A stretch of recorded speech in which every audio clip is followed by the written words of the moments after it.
अपने नाजरीन को अहम खबर दे रहे हैं इस वक्त कराची के इलाके नॉर्थ नाज़माबाद के निजी स्कूल से मुतालिक, जहां पर मुबैना तौर पर उर्दू बोलने की वजह से तालिब इल्म का मुंह काला कर दिया गया और इस वाक़े की वीडियो भी सोशल मीडिया पर तेज़ी से वायरल हुई, जिससे मुतालिक तबसरों का सिलसिला भी जारी है। अहम खबर दे रहे हैं आपको, निजी स्कूल में उर्दू बोलने पर तालिब इल्म जिसका नाम मूसा आतिफ है, उसका मुंह काला कर दिया गया और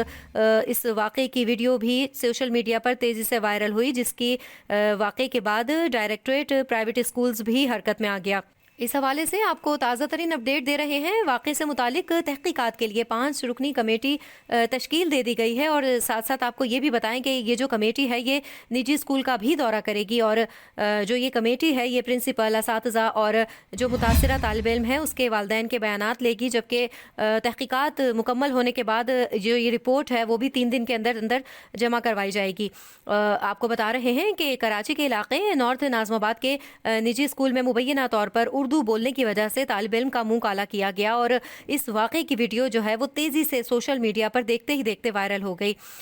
आपको यहाँ एक और अहम बात बताएं कि तालिब इल्म के वालिद ने इल्ज़ाम आयद किया है कि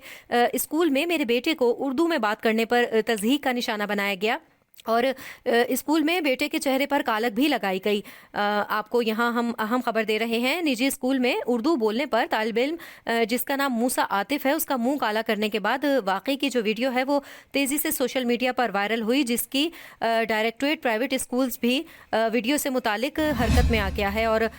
ये भी आपको बताएं कि बच्चे के वालिद ने यह भी कहा है कि जब वाक़े पर स्कूल इंतज़ामिया से उन्होंने बात करना चाहिए, उनसे ताउन की मदद मांगना चाहिए, तो उन्होंने इस हवाले से उन्हें कोई जवाब नहीं दिया है।